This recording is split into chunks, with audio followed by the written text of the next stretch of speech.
Hi guys, and welcome back to today's video. I hope you guys are doing well. If you're new here, hi, my name is Dana. I am a homeschooling mama to a kindergartner, a preschooler. So we do a lot of homeschooling videos, day in the life, simple living, and things like that. If that's something you're interested in, I'd love to have you join our family, and you could do so by hitting the subscribe button down below. But yeah, today's video, I'm going to be sharing with you some of our favorite nature books. If your homeschool is a Charlotte Mason type homeschool or household, then you will love these books. They're all about nature, some of our favorites. Some of them are specifics, but then a lot of them are just kind of living books, nature in general. But yeah, I hope you guys enjoy, and as always, if you do, don't forget to give this video a thumbs up, and let's get into it. The first one I have is called Lost in the Woods. It's real life photography. And it's all about just kind of trusting and being patient and waiting for your time. It's a beautiful illustrated book, and yeah, one of our favorites. Another favorite is I Took a Walk, and it says, have you ever sat quietly near a stream or in a meadow and just looked and listened? You will be surprised by how much you see and hear. And it is like a lift open flat book, so I sat in the cool shade, it's very well loved as you can see, and poked my head through the soft ferns, and I saw, and then the kids can go through a camouflaged fawn, so you look for the fawn, an ovenbird's nest, fungus on a fallen tree. But yeah, it's all about walking through the woods and discovering just all of God's creation, hiding in the things. So yeah, a really fun one is I Took a Walk. Another favorite of ours, especially if your little ones are into reptiles or just turtles in general, is The Box Turtle at Long Pond. Really sweet story, and then they learn all about turtles and the turtle's life cycle and everything like that in this book. And again, the photography is really pretty. The illustrations are really beautiful. And yeah, you learn all about the turtle's life in The Box Turtle at Long Pond. It's a really fun one. We read this one almost on a weekly basis whenever the kids get to pick a nature book to read to go along with our nature studies. So a really fun one, and one of my personal favorites is, this is actually a very well loved book. It's The Bear Snores On, and it is all about learning hibernation. So it's all about hibernation, and it's so cute because it's a story about these little animal friends who go into the den of the bear, and while the bear is sleeping, they have a tea party and pop popcorn, and they just have a grand old time until they cause the bear to sneeze, and then the bear wakes up, and then the bear, of course, is ready to party, but it's daytime. That's when all the other little critters are ready to go to sleep. So it's a really fun book. I highly recommend The Bear Snores On. And the kids, whenever they have a hibernation question or some other hibernation topic comes up, they always go back to this book, and they can answer all the hibernation questions just from reading a simple kids book. So we really like that one. The next two are Usborne Books, and these are great for a first nature book. So if your kiddos are like 3 years and under and they just want that first introduction into nature, these are great ones for that. This is the first picture of animals, and it's like a soft, squishy book here. As you can tell, it's very soft cover, really durable. And yeah, it goes through all the different animals. You even have life on the farm, that the kiddos can learn all about life on the farm animals. We have in the rainforest, African animals, in the forest, under the sea, which of course we're doing the ocean study right now, so this is a popular page right now for our family. And then there's spiders and bugs, which my little guy loves, and then all kinds of more animals, and just look and find that you can find throughout the book. So yeah, this is really fun for a beginning guide to nature.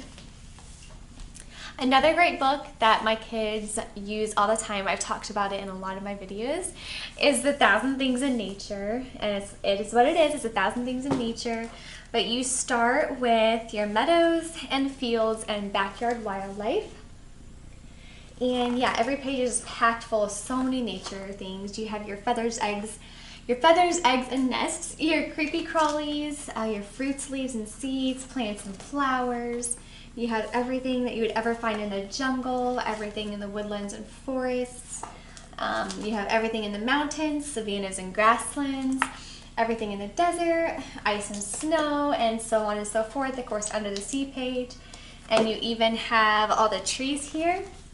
And then after all the trees, you even end up with a really, really nice, fossils, rocks, and gems page here.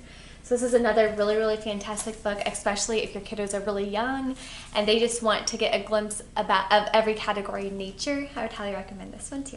Our all-time favorite series, and I'm sure this is no surprise to many of you, because I'm sure this is also probably one of your favorite series as well, and that is the Julia Rothman series. There's Food Anatomy, Nature Anatomy, Farm Anatomy, and Ocean Anatomy. And of course, we've been doing Ocean Anatomy with our Ocean Unit study this month, and the kids have been loving it. But this is Food Anatomy.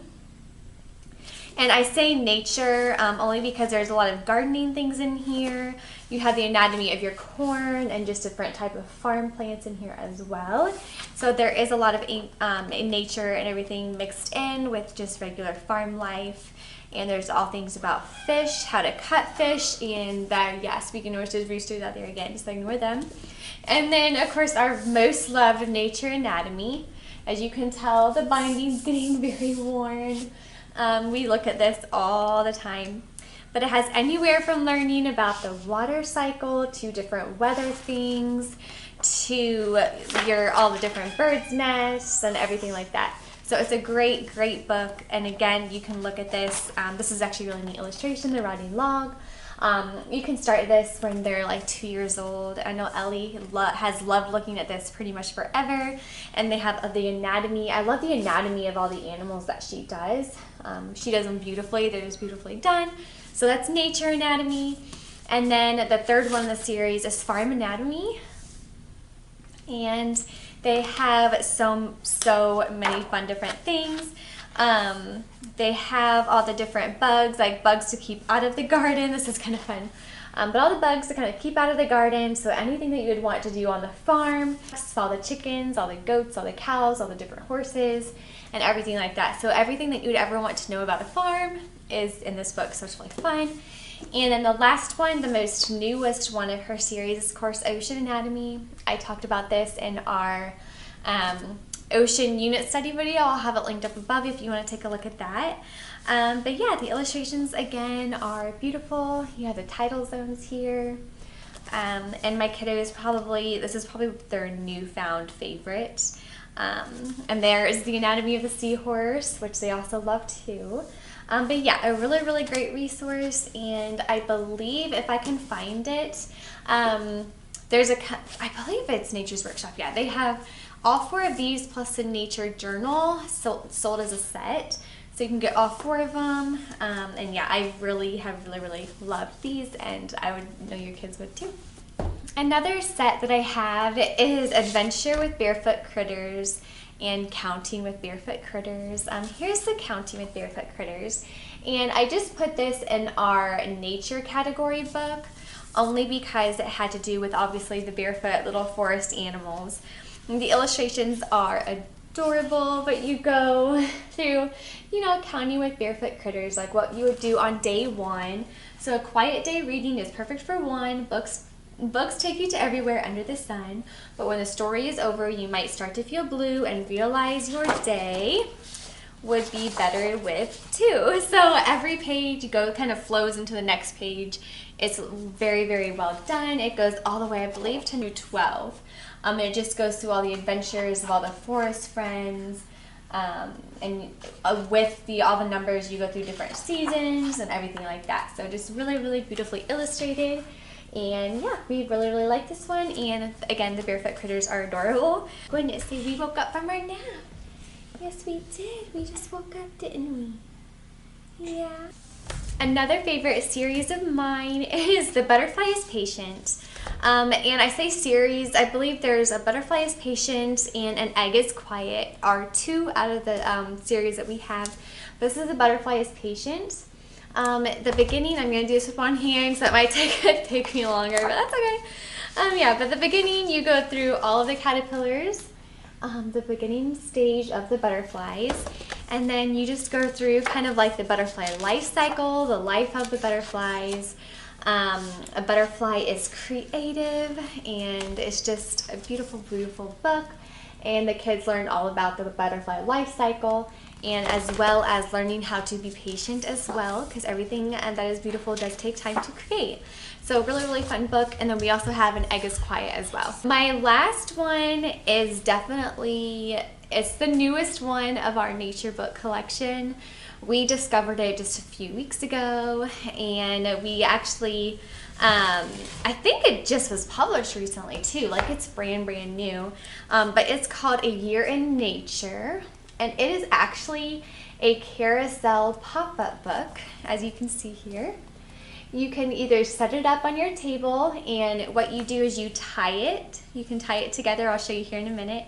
With these two green strings, you tie it, and then you make literally a circle carousel with the book. But yeah, here's kind of a sample of what it would look like.